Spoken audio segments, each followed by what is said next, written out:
Olá, nação empreendedora, sejam todos bem-vindos para mais um Business News, o programa do empreendedor da empreendedora, que tem o objetivo de gerar conhecimento para profissionalizar você.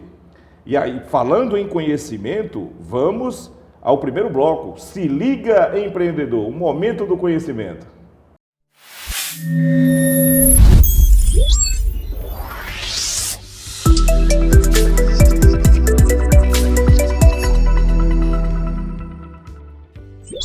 Olá, galerinha, tudo bem? Eu sou o professor Fábio Lira e vim trazer aqui mais um conteúdo interessante, analisando até de uma forma crítica, porque as pessoas têm uma visão limitada do que é planejamento tributário. Então, você que gosta da área de tributos, você que quer trabalhar com planejamento tributário, fique ligado nessas informações, nesse conteúdo, que ele vai abrir a sua mente no conceito do que realmente é planejamento tributário.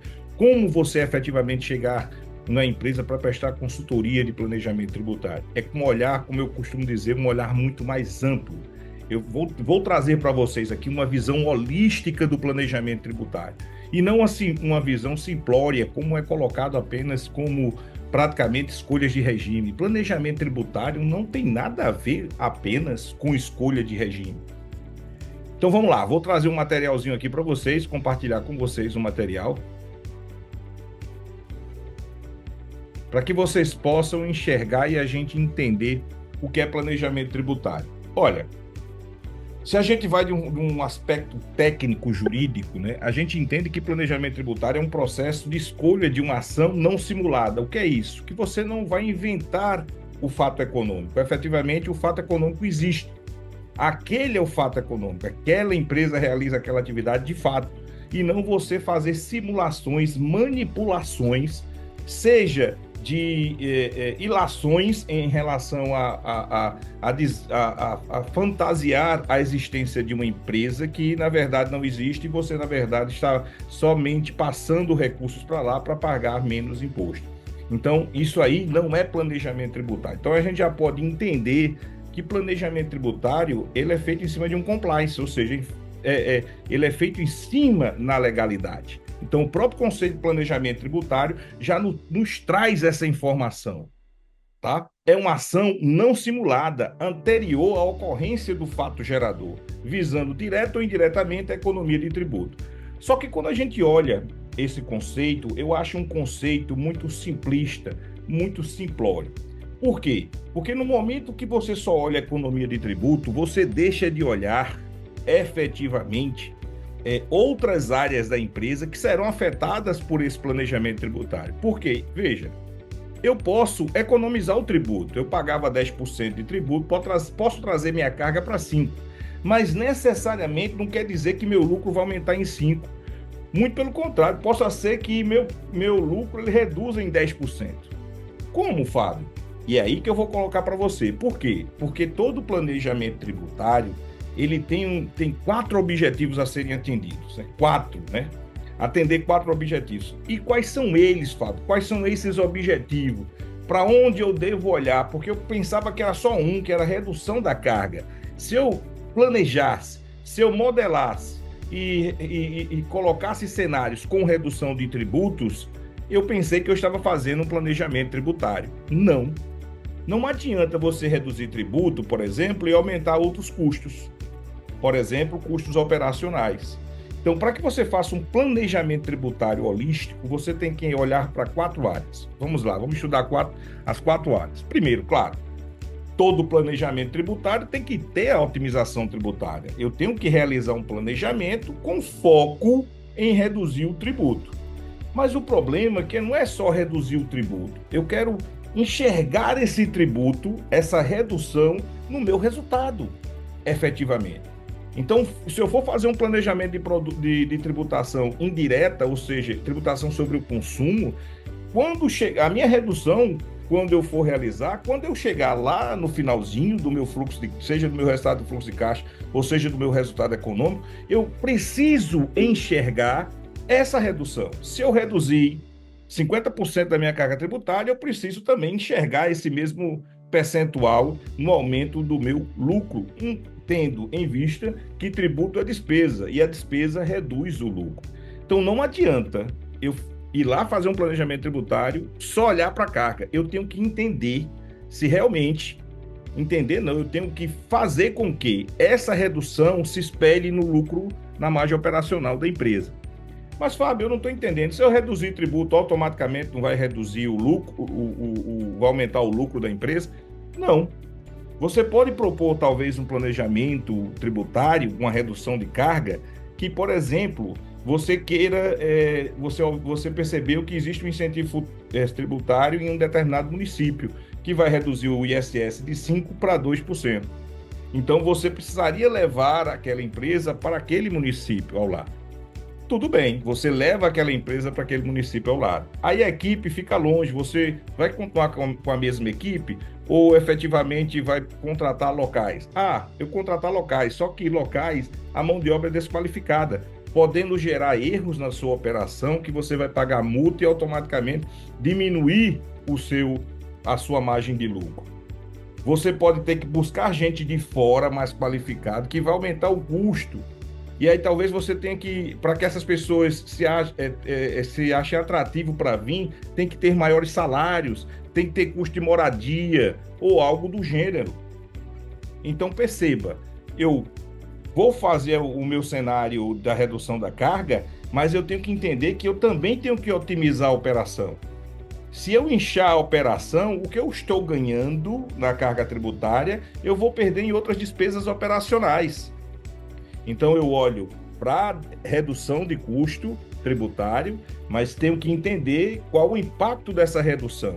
Vai alterar a minha operação efetivamente? Vai aumentar, por exemplo, a operação logística no que se trata, por exemplo, de mercadoria? Eu vou propor para o incentivo que eu vou para tal estado, ok. E se for no sertão daquele estado, o incentivo ainda é maior, especificamente. Então, eu vou para lá. Ok. Onde está localizados os seus clientes? Os meus clientes são localizados na capital de outro estado. Então, eu vou reduzir a carga tributária, mas vou aumentar o custo logístico. Qual o impacto? Quanto é que realmente eu vou ganhar no final? Ou não vou ganhar? Ou vai ficar pior ainda? Eu vou reduzir ainda mais a minha lucratividade. Então, perceba, você olha para a parte de gestão tributária, também você olha para a otimização operacional da empresa. Todo o seu planejamento tributário tem que olhar para a redução e para a parte operacional. Mas não é só isso. Você precisa ir além. Você precisa também olhar para as finanças da sua empresa. Como assim, Fábio? Tributo não é uma despesa? Despesa, ela não está dentro do cálculo da performance, ou seja, do lucro, ou seja, receita independente de receber e despesa independente de pagar. Eu tenho performance financeira. Então, se eu reduzo ali a minha despesa, eu estou tranquilo. Não é bem assim. Às vezes, você pode reduzir economicamente, mas gerar problema no caixa da tua empresa. Ou seja, quando eu faço um planejamento tributário, eu tenho que entender qual é o impacto operacional e qual é o impacto no financeiro. Vejamos, você vai com uma modalidade tributária, onde essa modalidade tributária ela tem duas opções, caixa ou competência. E aí você, às vezes, para não ter esse controle específico dos valores por nota, como é exigido pelo fisco, para não ter esse controle e você não se perder, você prefere pagar por competência. Contudo, porém, entretanto, todavia, você é uma empresa, uma clínica médica que trabalha muito com plano de saúde e quando você presta serviço desse mês, no outro mês você fatura e no outro mês eles avaliam efetivamente, faz uma auditoria no seu faturamento para depois efetivamente você receber no terceiro mês. Ou seja, você tem um prazo médio de recebimento de 90 dias. Só que na hora que você emitiu a nota fiscal, você já pagou o tributo, se for por competência. Já houve o fato gerador do tributo. Então, precisamos avaliar efetivamente qual é o impacto no caixa da empresa. Será que é interessante, por exemplo, eu optar pela modalidade de lucro real pago por estimativa mensal, lucro real anual pago por estimativa mensal, ou balanço suspensão ou redução? Por exemplo, é muito bom para os bancos fazerem pagar por estimativa mensal. Por quê? Porque a presunção de lucro na estimativa é que nem o lucro presumido. Então a presunção fica mais baixa do que o lucro. O banco tem quase 60% de lucro e vai pagar numa presunção de 32% durante todo o ano. Então, automaticamente, durante todo o ano, ele vai desembolsar menos caixa, vai poder pegar esse caixa que ele não desembolsou para o pagamento do tributo e vai automaticamente poder gerar dinheiro e gerar mais lucro com esse recurso que ficou na empresa. Ao final do ano, claro, ele vai fazer a prestação, ele vai fazer a sua apuração anual e a diferença que ficou a pagar, ele vai pagar em março do ano subsequente. Então, perceba, todo planejamento tributário que você vai fazer, você olha para a redução do custo da carga. Ótimo, mas vamos lá, para colocar esse meu plano em ação, eu vou otimizar ou, muito pelo contrário, vou aumentar e vou deixar mais complexa a operação, gerando mais custo? Nesse meu plano tributário, eu vou automaticamente pagar antecipadamente o imposto ou vou postergar o pagamento do imposto? Vou melhorar o meu caixa? Então, quando você vai fazer um planejamento tributário, olhe para a otimização da sua operação, enxugue a sua operação com o planejamento e automaticamente otimize seu fluxo de caixa. Esses 2 pontos principais do planejamento tributário, tá? Principais. Primeiro olhar para a operação, depois olha para o caixa. Então, por quê? Porque depois que você olha para a operação e olha para o caixa, você consegue pegar a redução que você teve da carga e enxergar no lucro da empresa. Ou então enxergar no fluxo de caixa livre da empresa. Contudo, porém, entretanto, todavia, preste atenção no que eu vou falar. Não é só apenas ter lucro alto com o planejamento tributário. Por quê? Porque existe uma palavra chamada risco. No Brasil, nós temos, dentro dos conceitos de planejamento tributário, a questão do princípio da premissa da liberdade de planejar, de realizar o planejamento. Mas nós sabemos que, dependendo do apetite de risco de quem faz esse planejamento, ou até mesmo do gestor da empresa, a gente pode ter um nível de agressividade tributária maior, de situações que talvez não ficaram claras para o fisco se há legalidade ou não, né? Se a legislação permite ou não, isso é passível de discussão posteriormente. Então perceba, quando a gente faz um planejamento tributário, a gente faz de acordo com a lei existente, tá? Tem brecha na lei. Tá, tem brecha, vamos avaliar esse direito. Porque não adianta você reduzir carga, melhorar a operação, melhorar o seu caixa e criar passivo contingente. Ou seja, passivos ocultos pelas decisões que você está tomando em relação ao seu planejamento. Por quê, gente? Porque o verdadeiro gestor, o gestor profissional, ele não toma decisão com base apenas no lucro. Ele toma decisão com base no valor. É gestão baseada em valor. Como assim, Fábio? Toda empresa vale a capacidade que ela tem de gerar fluxo de caixa futuro. Quando eu digo fluxo, entradas e saídas, fluxo de caixas positivos. E aí, no momento que eu deixo contingências, isso aí são, talvez, né, no risco, na probabilidade de sair caixa no futuro. Então, a empresa perde o seu valor. Isso é uma prática de destruição de valor. Lucro alto e automaticamente um valor baixo da empresa. Existem muitas empresas que geram lucro alto, mas no final, quando elas abrem a boca para vender, não valem nada. Por quê? Pelas práticas que ela realiza, práticas que aumentam o seu risco. E aí, práticas que destroem valor, práticas automaticamente que diminuem o valor daquela empresa específica. Então, você, gestor que está me assistindo aí, preste bem atenção nessa dica. Quando for contratar um planejador tributário, faça com que ele olhe para esses 4 pontos. Olha, cara, eu quero que você reduza a carga, mas eu não quero que você altere, ou se alterar for para otimizar a minha operação. E eu quero que você pense no meu caixa, porque caixa é água, eu preciso de caixa. Eu não quero estar pagando tributo antes, efetivamente, de uma realização financeira, de gerar um benefício econômico para mim. E outra, eu não quero gerar risco para minha empresa, não quero nenhuma prática que reduza o valor, porque eu também estou pensando, talvez, se houver oportunidade, de uma venda. Então, toda vez que eu tiver tratando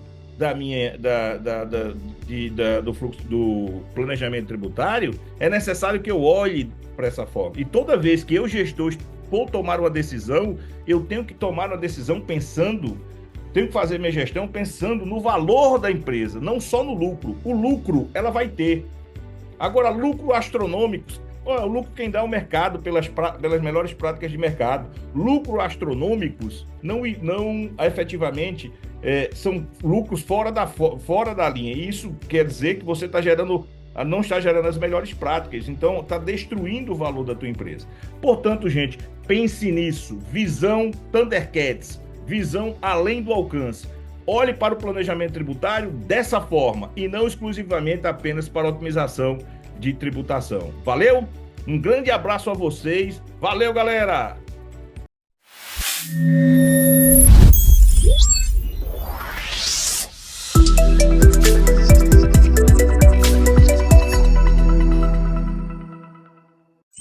E estamos de volta. E como esse programa é de negócio, nós temos que faturar. Mas vai ser rapidinho. Já já a gente volta. Até mais.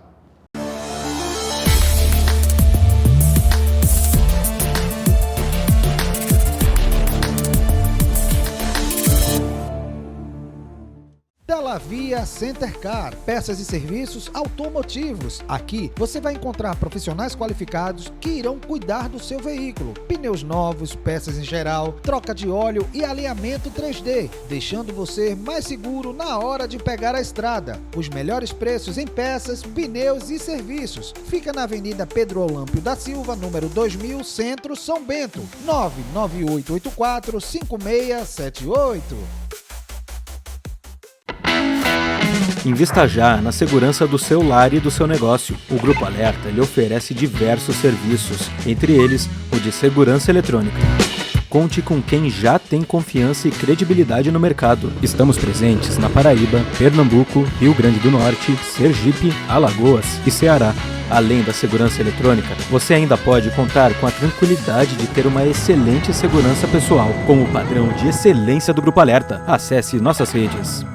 Mulher, o vizinho continua maltratando aquele cachorro. Mas isso é crime. Vou perguntar aqui à lei como denunciar e qual é a punição.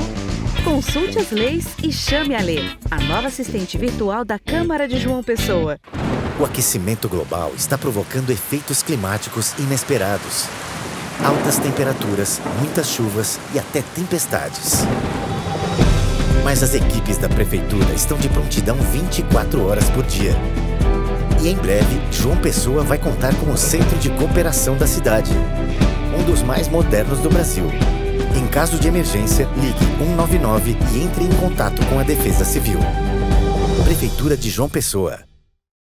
Com a Sintercom Fibra, a sua experiência de conexão vem com sensações incríveis.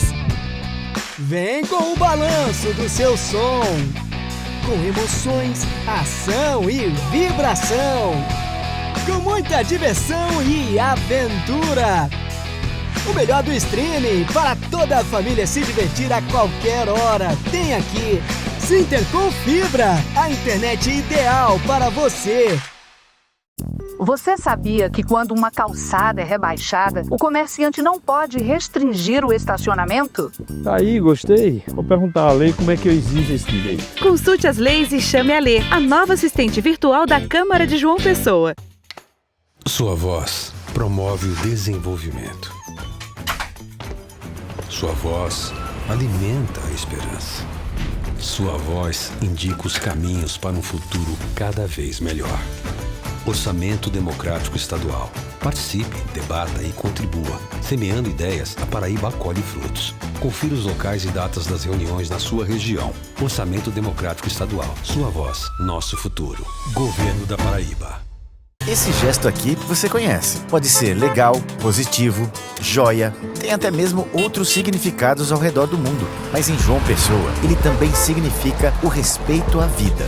Motorista, ao se aproximar da faixa, vá freando devagar. Ligue o pisca-alerta e espere o pedestre atravessar. Depois é só seguir seu caminho. Respeite a faixa, respeite a vida. Uma campanha da CEMOB e Prefeitura de João Pessoa.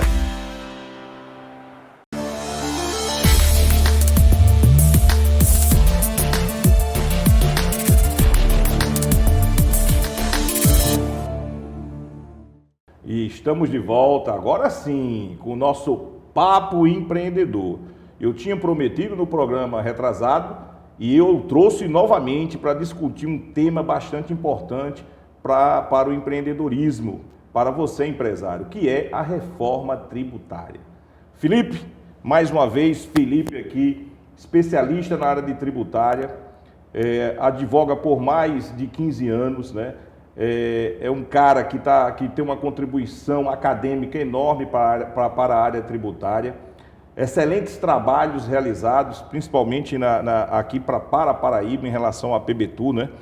Então a gente vê que o Felipe colaborou também para o desenvolvimento econômico do nosso estado, isso é bastante importante. E eu disse a você, vou fazer perguntas, viu? Agora o papo esquenta mais, por quê? Porque agora são perguntas, digamos assim, mais de gaveta, né? Eu estou aqui para fazer as perguntas de gaveta. Mas a gente falou tanto sobre a reforma tributária, mas não demos a mensuração para o empresário. De quanto é essa alíquota? A gente entendeu que é crédito e débito, mas de quanto é essa alíquota em média? Primeiro, um prazer estar novamente aqui com todos vocês para tentar passar um pouco do conhecimento, para que vocês entendam um pouco da reforma tributária e o impacto no negócio de vocês. Fábio, a gente costuma dizer que o Brasil tem um déficit fiscal e não há como ter uma redução de carga tributária se o Brasil precisa arrecadar, no mínimo, a mesma coisa que ele arrecada hoje. Então, fizeram uns estudos, alguns setores vão ter uma redução de alíquota, outros não.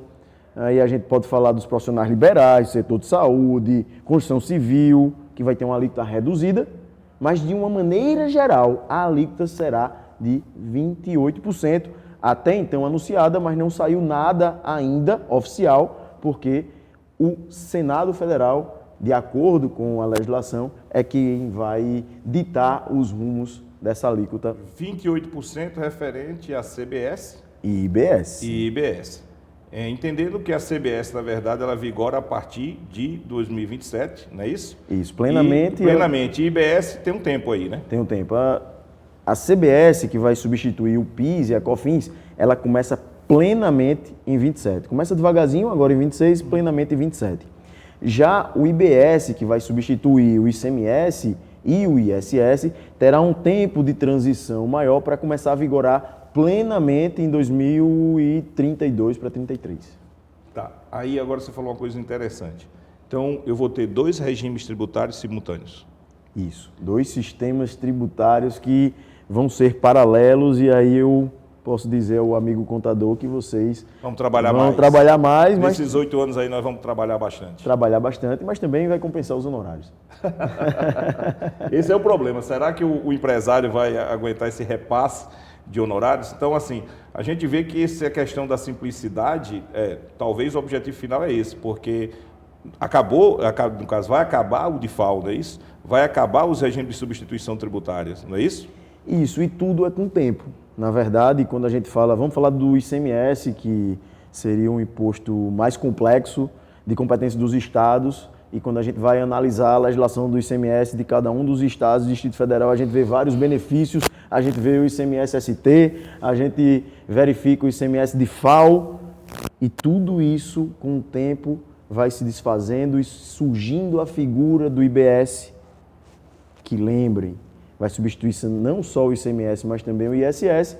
E essas alíquotas, de uma maneira geral, é como se uma fosse decaindo e a outra fosse aumentando, até zerar totalmente o ICMS e o IBS chegar na alíquota plena dele. Então, qual o ano que nós vamos estar com um único sistema tributário?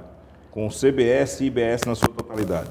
2033 é quando, de fato, o sistema anterior ele morre, mas ele não morre totalmente para quem é da área jurídica, porque a gente ainda tem 5 anos para discutir para trás, né? E passa a viger um sistema totalmente novo. Para isso vai ter esse tempo de transição, e nesse tempo de transição, você que é empresário tem que correr atrás de ótimos profissionais, mas não só isso, ótimos softwares também, porque vai ter uma mudança, né, Fábio, na questão até do fluxo de caixa das empresas. Sim, com certeza. E a gente vai falar disso, que isso é muito importante, né? Porque, de certa forma, a gente nós empresários utilizamos ainda o recurso do fisco para bancar o nosso negócio posteriormente, mas ele ajuda muito no fluxo de caixa. Mas a gente vai tocar nisso. Isso aqui é um ponto muito interessante que todo mundo, tem muita gente que eu não vejo muito empresário falar sobre a reforma tributária, tá, Felipe? Isso aí eu sou bem sincero. Eu não vejo principalmente o micro e pequeno empresário olhar para a reforma tributária. Eu não acho que isso está, digamos, sendo plenamente divulgado. A gente vê isso em relação aos profissionais e os grandes empresários que trabalham com planejamento, efetivamente, que já começam a olhar para frente para os seus fluxos de caixa futuro. Mas o que eu queria colocar para você está dizendo que são 2 sistemas paralelos. O sistema anterior era origem, no caso do ICMS, né? E agora, no caso da IBS e CBS, é o quê? Destino. Uhum. Então, fazendo uma análise bem rápida em termos de fluxo de caixa, isso aí olhando o lado público, a Paraíba é um estado consumidor. Isso, em tese, se eu sou um estado consumidor, não sou um estado tão produtivo quanto o Sul e Sudeste, em tese eu vou aumentar a minha arrecadação. Em tese, aumentar a arrecadação, mas somente em tese, porque quando você fala que a Paraíba é um estado consumidor, a gente está falando de João Pessoa. A gente está falando de Campina Grande. Sim, quando a gente pega a Paraíba como um todo, nós somos consumidores porque nós compramos e-commerce de fora e etc. Eu não estou entendendo bem esse destino. Como assim? Fábio está falando de origem e destino. É onde a grana fica. Com a reforma tributária, a grana vai ficar onde efetivamente há a prestação de serviço, há o consumo. Só que nós, enquanto contribuintes, vamos ter que se preocupar com isso, mas, na verdade, quem tem que se preocupar com isso são os entes públicos, porque quando você consome aqui, que você presta serviço aqui, o dinheiro sobe para o comitê gestor, vai ter como se fosse uma divisão, como assim é no Simples Nacional. O Simples Nacional arrecada, a Receita Federal, todos os tributos que estão ali dentro daquela alíquota sobre o faturamento, e depois ele é distribuído pela União, pela Receita Federal, para os estados e municípios. Vai funcionar mais ou menos assim com o IBS, vai para um comitê gestor e esse comitê gestor depois vai distribuir de acordo com o destino, de acordo com onde foi a prestação de serviço, onde foi consumido o bem, na regra geral da reforma. Tá. Um outro ponto que a gente observa também é que várias, digamos, operações com bens que antes não era fato gerador, por exemplo, do ICMS ou do ISS, sendo mais específico, por exemplo, a locação de bem. Ele não, como você não tem a obrigação de fazer, locação ele não era contribuinte de ISS. Exato. Mas agora, o fato gerador não vai ser só a prestação de serviço, vai ser uma operação com bem. E na legislação, a locação é uma operação com bem, como também, como é muito comum usado, o direito de usar um determinado bem. Uma empresa cede, faz a cessão de direito de uso para um determinado bem. Isso também vai ser fato gerador de IBS. E aí, ou seja, as locações em tese vão sofrer aumento na tributação, ou seja, o imposto ISS que ela não pagava, mas agora que substitui o ICMS e o ISS, agora ela vai pagar na IBS? Isso, Fábio, continua da mesma forma. O imposto de renda, pessoa física está lá, imposto de renda na locação, mas não tem ISS. Entretanto, tem alguns critérios que a própria pessoa física, se ela atingir determinados critérios, ela pode vir também a pagar a CBS e IBS. É como se fosse assim, reconhecendo que ela está realizando uma atividade de pessoa jurídica. Exatamente. Equiparando E a pessoa jurídica também vai passar a pagar a CBS e IBS. Entretanto, existem umas reduções das alíquotas. Então, quando eu digo que, de uma maneira geral, o setor imobiliário, a indústria da construção civil, de uma maneira geral, não sentiam o impacto do ISS ou do ICMS, logicamente, agora vai sentir, mas com reduções. Locação por temporada, há uma redução daqueles 28% que a gente falou em 40%. Locação de imóveis residenciais, etc., tem uma outra redução. E a construção civil, na incorporação imobiliária, venda do imóvel, vai ter uma redução também da alíquota ali em torno de... Você falou em redução, então vamos tentar explorar outros segmentos. Você falou da construção civil, que é um segmento que é muito fácil. Quando a gente aperta, a construção civil gera muito emprego de forma rápida. Ok? Então não deve ser interessante para o governo onerar esse setor, de forma alguma. né? Então, os estudos que estão sendo feitos é com setores que são assim, os principais setores, os setores propulsores da economia, principalmente aqui no Brasil, o governo está querendo preservar esses setores. Então, vamos para um outro setor, que é o setor de hotelaria, que é o setor do turismo. Também recebeu algum tipo de regime especial, uma redução de alíquota? O setor turismo, hotelaria, recebeu sim uma redução dessa alíquota, até porque, se a gente parar para pensar... Você sabe mais ou menos quanto foi? Aproximadamente 40%. 40%, né? 40% então, quer dizer que redução. Dessa alíquota que você falou, ela vai ser reduzida em 40% para os hotéis, setores de eventos também? Eventos? Exatamente. Quando a gente fala do turismo, no geral, vai ter essa redução justamente para preservar, porque naturalmente esse valor do tributo seria passado para o consumidor. Sim. E essa é a grande discussão, como também na construção civil, naturalmente isso seria passado para o consumidor. Então, para não onerar demais o preço, porque vai ter um reajuste no mercado dos preços de acordo com a carga tributária, esses setores que são fortes economicamente conseguiram trabalhar bem no Congresso Nacional. Mas tem gente que diz que não era para tributar nada nesses setores, né? Mas é aquela questão... Até porque eles vieram já do PS, né? Já tiveram o incentivo do PS e tal, e aquela coisa toda, e foram setores muito privilegiados no momento da pandemia. E tanto é que esse setor se recuperou rapidamente, mas o PS continuou. Exato, devido à questão da legislação. Se você for olhar os balanços das grandes empresas do setor hoteleiro, né, a gente percebe que houve um aumento expressivo do EBITDA. Então, em tese, e da sua condição financeira também. Então, em tese, houve já uma recuperabilidade dessas empresas, né?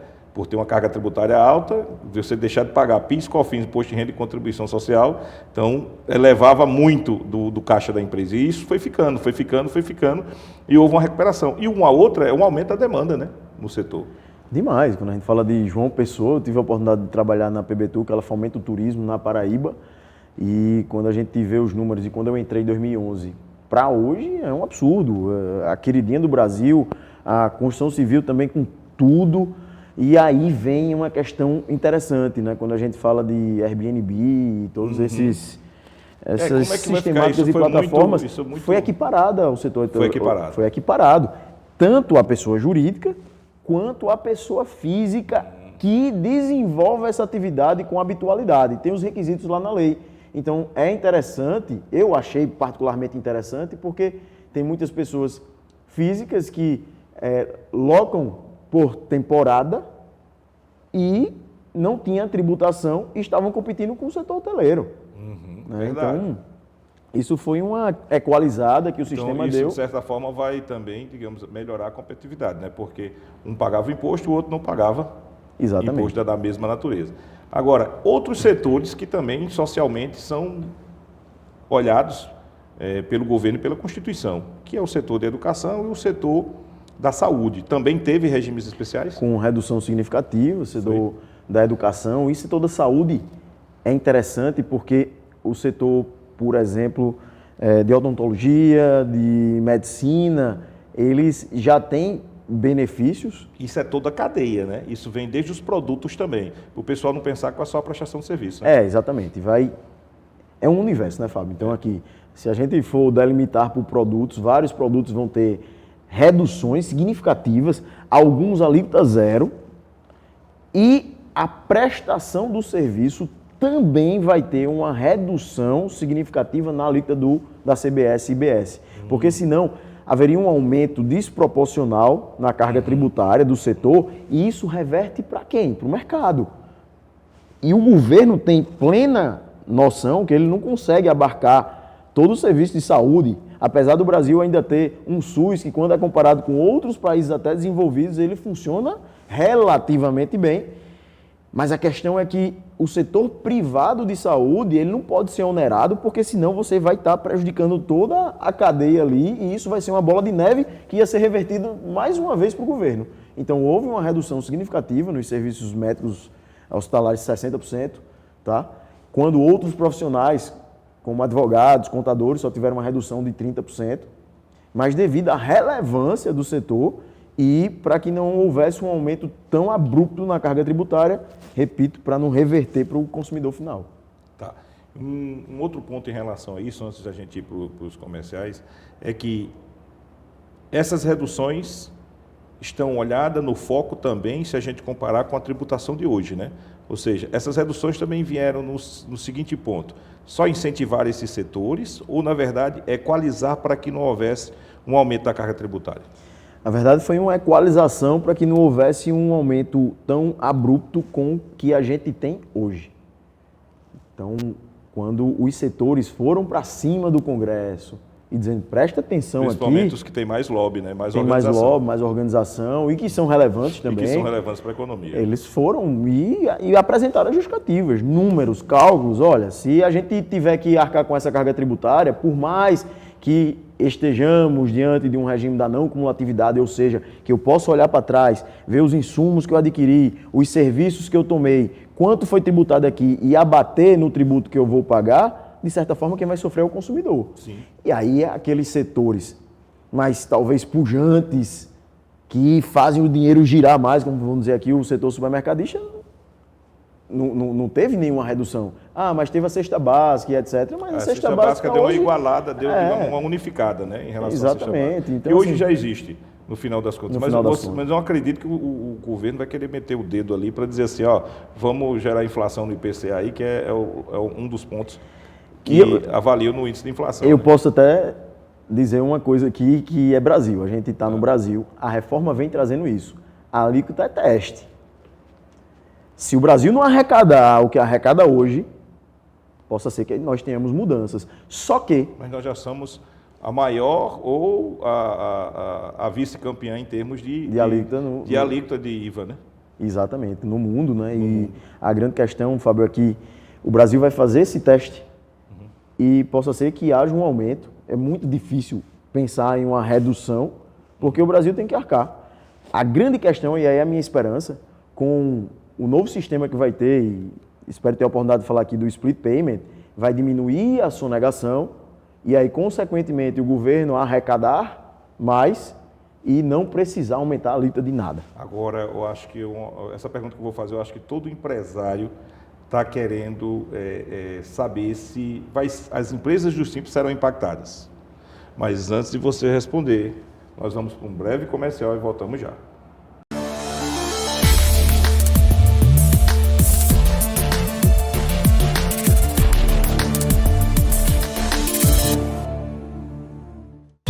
Tem ponto, tem gol, tem emoção e o calor da nossa gente. Paraíba World Beach Games, terra do sol e dos jogos de praia. De 1º de setembro a 9 de novembro, João Pessoa recebe o maior evento esportivo de praia do Brasil. Campeonato Nacional de Beach Soccer, Jogos Universitários Brasileiros de Praia, Rei e Rainha do Mar, circuitos mundiais de vôlei e handebol de praia e muito mais. Traga a sua torcida.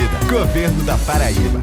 Você sabia que quando uma calçada é rebaixada, o comerciante não pode restringir o estacionamento? É lei. Vou chamar a Lei aqui no Zap para saber mais detalhes sobre essa lei. Consulte as leis e chame a Lei, a nova assistente virtual da Câmara de João Pessoa. No Sicredi, acreditamos em um mundo repleto de cooperação. Acreditamos que existem novas maneiras de repensar velhos hábitos. A gente faz acontecer juntos porque sempre existe uma alternativa mais justa e humana para tudo. Inclusive para a sua vida financeira. O Sicredi rende mais para você e para todos à sua volta porque reinveste recursos na sua região, incentivando a economia local.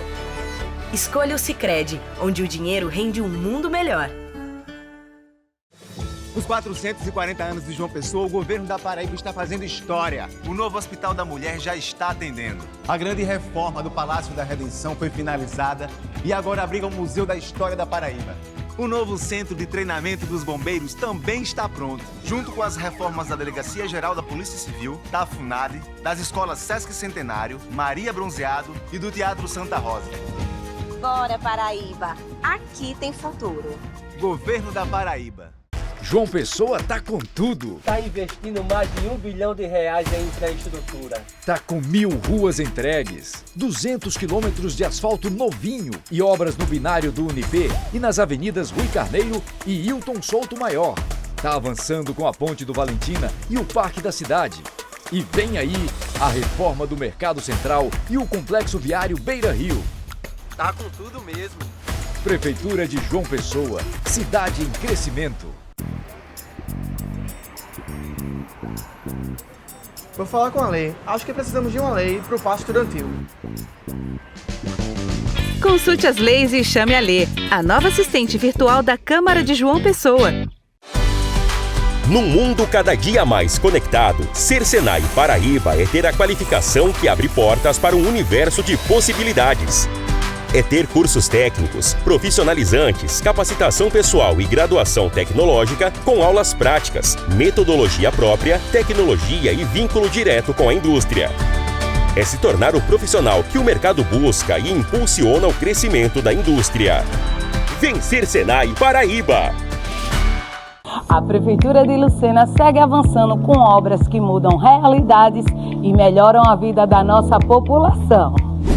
Por meio do nosso programa de infraestrutura, diversas ruas estão recebendo serviços de pavimentação. Uma conquista que garante mais segurança, mobilidade e dignidade para os moradores. O que antes era lama e poeira, agora é mais qualidade de vida, chegando à porta de cada cidadão. Com compromisso e responsabilidade, seguimos trabalhando para uma Lucena mais acessível, bonita e preparada para o futuro. Porque aqui o trabalho não para. É a Prefeitura Municipal de Lucena, a gestão que transforma.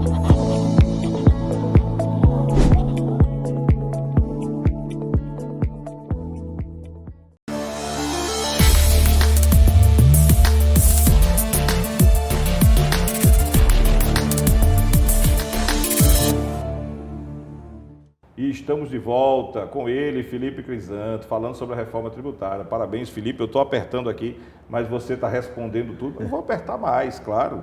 Vou apertar mais porque o empresário está querendo saber, o empreendedor que está nos assistindo aqui, ele está muito curioso sobre essa reforma tributária, qual vai ser o impacto realmente no seu negócio, né?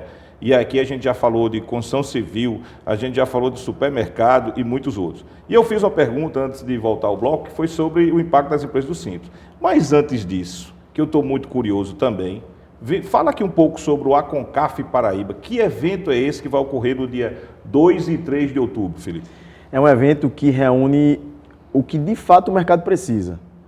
O empresário, o contador e o advogado tributarista. O Aconcaf, ele acontece dentro do Congresso Empresarial, Tributário e Contábil da Paraíba, quando a gente traz para que você escute conselheiros do CAF, auditores da Receita Federal, procuradores da Fazenda, advogados e contadores, falando sobre contabilidade, direito tributário e direito empresarial, mas com a pegada prática, de entrega, de oportunidade, de falando situações que acontecem no dia a dia. Então, Fábio, eu anuncio aqui que nós só temos 50 vagas agora. 50 vagas? Já temos mais de 350 inscritos. Caramba, rapaz, você não pode perder essa oportunidade, não. Eu pensei, o que é que a gente fala aqui para o pessoal, como é que faz para se inscrever? Entre em contato através do número 83-98781-8828, 9781-8828 ou através do site www.aconcafparaíba.com.br. Eu participei do Aconcaf, da primeira edição, foi um dia. E hoje ele está de roupagem nova. São 2 dias de conhecimento, não é isso? Então é muita gente de muita qualidade que está vindo aí. Você empresário, você advogado, você contador, não pode perder essa oportunidade de estar se reciclando e saber principalmente os impactos da reforma, não é verdade? Exatamente. Lá você vai ver isso de forma prática. Tá? Não pensem que é decorar ou não, é de forma prática e saber de situações que talvez não foram nem publicizadas ainda em relação às decisões do CAF, né? Isso, vamos ter situações de questões jurídicas tributárias federais, que o CAF é como se fosse o STF na conjuntura da Receita Federal ali do Ministério da Economia, e os conselheiros vão estar lá, eles estão à frente dessas discussões. E eu confesso que eu também estarei lá falando sobre o Simples Nacional. O que ele quer me apertar e perguntar agora, eu vou estar lá ainda mais preparado para explicar a vocês ponto a ponto qual o impacto para o Simples Nacional, porque até então, até a reforma ser aprovada, tanto o Congresso quanto os meios de comunicação não falavam desse impacto para o Simples Nacional. E vai ter um impacto absurdo no meu ponto de vista. Então eu vou fazer o merchan também. Estarei lá e estarei palestrando principalmente do impacto financeiro da reforma tributária, que é o que a gente vai falar já já aqui também. Mas Felipe, voltando ao nosso assunto, qual o impacto para as empresas do Simples Nacional? O micro e pequeno empresário quer saber, vai mexer comigo? Vai mexer e vai depender se você vende para pessoa física, se você vende para pessoa jurídica. Por quê? Porque, Fábio, eu vou pegar um exemplo de uma empresa do lucro real que adquiria produtos de uma empresa do Simples. A empresa do lucro real, ela tinha o crédito do PIS e da COFINS de 9,25% e do ICMS variando ali de 2,5% aproximadamente a 5%. Mas tinha crédito para utilizar no abatimento do tributo que ela tivesse a pagar na frente de PIS, COFINS e ICMS. Então, ela olhava o preço de outras empresas que não eram do Simples Nacional, fazia os cálculos ali e verificava muitas vezes que era, devido à competitividade, melhor comprar da empresa do Simples Nacional. Mas com a história agora de que até uma empresa do lucro presumido, que antes o PIS e a COFINS era cumulativo, ou seja, que não dava direito a crédito, não influenciava, ela vai começar a olhar para a empresa do Simples Nacional e vai dizer, peraí, essa empresa me dá crédito? Por quê? Qual a modificação que teve na Constituição depois na legislação? Se você é do Simples Nacional, você vai entregar crédito para quem toma seu serviço ou compra seus produtos, mas com base no percentual dentro daquela alíquotazinha que incide sobre o seu faturamento. Então, aquela empresa do lucro real que tinha um crédito e tomava um crédito quando comprava do Simples Nacional, vai ter uma redução drástica. Então, aquela empresa do lucro real vai olhar para a empresa do Simples e vai dizer, será? Não vou comprar de você. O teu preço tem que estar muito bom para que eu não tenha crédito. 28% de crédito. Não vou tomar 28% de crédito. Exatamente. Certo. Então, você, dentro dessa perspectiva, você está dizendo para a gente aqui que as empresas do Simples podem reduzir seu faturamento. Ter preferência de comprar de empresas que geram crédito, que não são do Simples. Empresas que não são do Simples, elas podem ter preferência de comprar de empresas que não são do Simples também. Ou seja, uma empresa do lucro presumido ou lucro real podem ter a preferência de comprar de outra empresa do lucro presumido ou lucro real, porque elas vão ter o crédito por inteiro. Eu gosto de usar um exemplo, acho que é muito prático, no setor de serviços. Eu sou uma empresa do lucro presumido do setor de serviços. Ou seja, eu pago ISS e PIS/COFINS. PIS/COFINS é não cumulativo e ISS é não cumulativo. Ou seja, eu não olho para trás e vejo o crédito. Para mim, tanto faz, tanto fez. Só que eu sempre tomei serviço da empresa do Simples que consertava o meu ar-condicionado. Eu nunca precisei de crédito, ela é prestadora de serviço, eu também sou prestador de serviço. Com a reforma tributária, a empresa do lucro presumido passa a ter a CBS e o IBS. IBS substitui o ISS, CBS substitui o PIS/COFINS. Ambos aqui olham para trás e dizem quanto crédito se tem. Aí eu, lucro presumido, prestador de serviço, olho para trás, aquela empresazinha do Simples que eu sempre contratei para consertar meu ar-condicionado, vai gerar um crédito bem pequenininho. Aí eu olho para o concorrente e falo, caramba, ele vai me dar um crédito de 28%. Eu vou contratar o concorrente da empresa do Simples. Aí a pergunta que não quer calar. Então quer dizer que não tem alternativa para as empresas do Simples? Tem, ó, sempre ele apertando e a resposta vai agora. A Constituição trouxe o regime híbrido. Olha que interessante. Você que é do Simples Nacional vai ter a possibilidade de fazer um planejamento. Não é que não tem saída, mas se você não enxergar a tua atividade, possa ser que dê errado, assim eu posso dizer. Como eu digo muitas vezes, vai dar zebra. No caso, pagaria por fora a CBS e IBS. É o regime híbrido. Então, é possível você ficar com imposto de renda, CSLL, a depender do teu anexo, a contribuição previdenciária, por dentro do Simples, reduzindo o percentual. Tem que fazer conta, né? Tem que fazer conta. E o CBS e IBS ir por fora. Só que tem um problema. A empresa do Simples, ela tem que observar também se ela vai tomar crédito, porque senão a carga tributária ela tem que também ir nessa linha, né? Aumenta significativamente.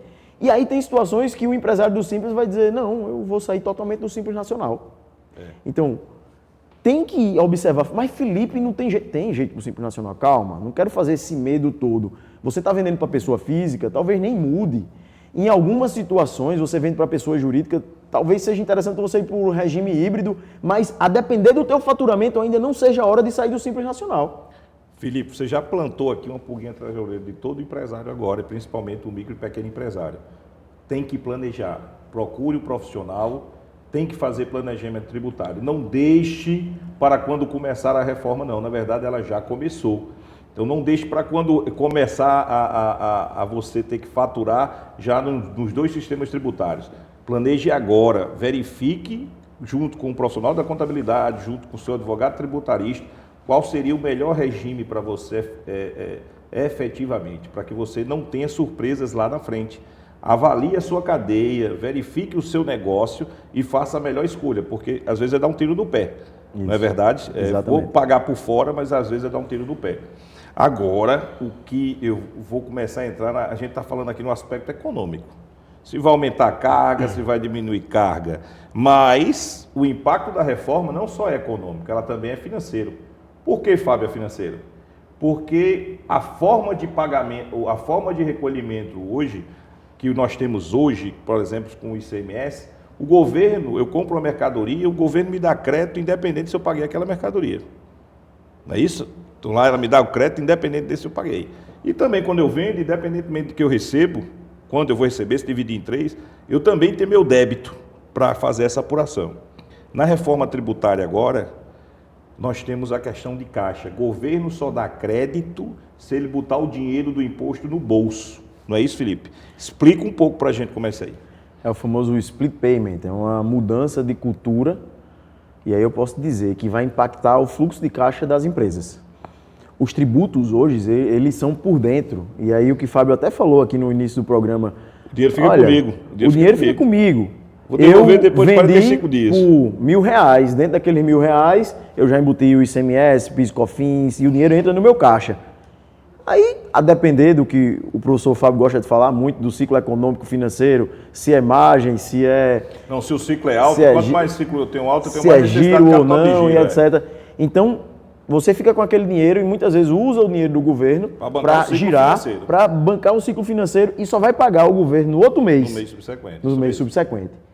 Vai acabar. Lógico, vai ser uma transição, mas isso vai acabar. Por quê? Porque, a depender dos meios de pagamento, já vai existir um destaque. Então, se eu vender aquele mesmo produto por R$1.000, não vai entrar R$1.000 no meu caixa. Vamos supor que ali tem R$200 de tributo, CBS e IBS. Supondo aqui. Entrou 800, entra o valor líquido, os R$200 já vai subir para uma sistemática de creditamento automático que as instituições financeiras vão estar ligadas com a Receita Federal e o Comitê Gestor e jogar esses créditos para quando efetivamente ter uma operação subsequente, haja a compensação automática deles. Eu acho engraçado, você é um cara especialista na área de supermercado, né? E todo mundo aqui faz supermercado. Então vocês vão lá no supermercado e você vê lá o preço, gente. Quanto é o preço aqui do iogurte? É 100. Dando um exemplo, é 10. Só que dentro dele tinha ICMS de 20% efetivamente, né? Então, ou seja, você sabia que estava por dentro aquele imposto. Quando você chegar no supermercado pós-reforma, o que é que vai acontecer? Você vai ter o preço do produto, que é o preço efetivamente que vai gerar benefício ao empresário, que vai entrar, como o Felipe falou aqui, a receita do empresário, o valor de venda é 800. E vai estar separado, quando você for para o caixa, vai pegar aquele bem de 800 e você vai para o caixa do supermercado. E lá, na hora que você for passar o cartão, você vai passar o cartão, aí vai passar o cartão de 1.000. 800 vai cair na conta do empresário e os 200 será pago ali de forma imediata para o governo federal. Né? Então, imagine a mudança de cultura. Por que eu digo mudança de cultura? Porque antes a gente não olhava para a quantidade de imposto que tinha dentro do produto. A gente até brincava com o empresário está ganhando dinheiro demais. Eu gravei um vídeo que viralizou, deu 340 mil visualizações, explicando sobre o supermercado, que a margem é pequena. E o pessoal, por o imposto estar embutido, eles acham que, e eu vi um monte de pessoal criticando, não, isso é 30% de margem, é uma coisa absurda. Não existe isso, né? Existe, é. Mas a percepção da população é essa. Então a sociedade agora vai ter uma percepção de quanto é realmente de imposto que você paga e quanto é o valor daquele produto. Às vezes você vai ver que um produto lá custa metade e o resto é imposto. Isso, até a precificação vai mudar, né? Existe a questão da precificação psicológica hoje. R$ 2,99, R$ 3,99, vai ser difícil os empresários fazerem isso. Agora eu tenho uma preocupação. Isso não foi regulamentado ainda, porque eu acho que quem vai regulamentar é o direito do consumidor, é a parte do consumidor ali. Quando a gente vai para fora, quem teve já a oportunidade de ir para fora, é desse jeito que o Fábio está dizendo, né? O preço está ali na gôndola e quando você vai lá no caixa tem o preço do tributo. Estão falando que vai ser dessa forma no Brasil, mas aí é uma crítica minha e fico a me perguntar até que ponto o brasileiro tem essa cultura de chegar no supermercado, ver um produto a R$2 e quando ele for passar no caixa ele vai pagar R$3, né? Fazendo um exemplo bem absurdo aqui. Mas como será isso para a população? Será que teremos lá o preço R$3 e embaixo vai ter R$2, preço líquido do produto, mais R$1 de tributo? Ou não? Isso é uma questão que talvez o brasileiro não esteja preparado. Acredito que, por exemplo, acredito eu que será desenvolvido a seguinte ponto: preço sem imposto, preço com imposto. Né? Mas, na verdade, o IVA ele veio o imposto é por fora, é para você entender e ter a percepção de quem você vai cobrar. Será que é o empreendedor que está cobrando caro? Ou quem, na verdade, está cobrando caro é o governo? Então, essa percepção que antes, de certa forma, a sociedade não tinha, vai passar a ter. Isso, Fábio, e o que eu acho que deixo como recado aqui para os empresários. Vamos pensar o seguinte: o dinheiro vai entrar no teu caixa líquido. O dinheiro vai entrar líquido no teu caixa. O tributo vai por fora.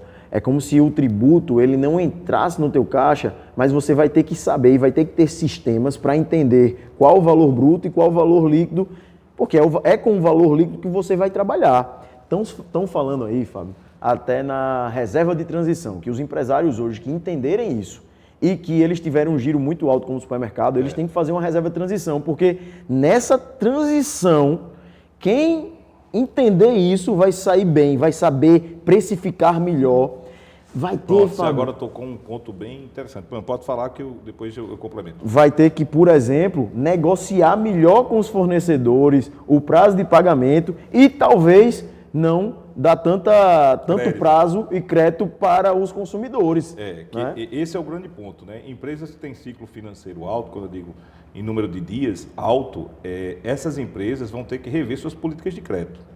Por quê? Porque por mais que o governo vai me dar, digamos, se eu comprei uma mercadoria por R$10.000, só que eu dividi ela em 2 vezes, certo?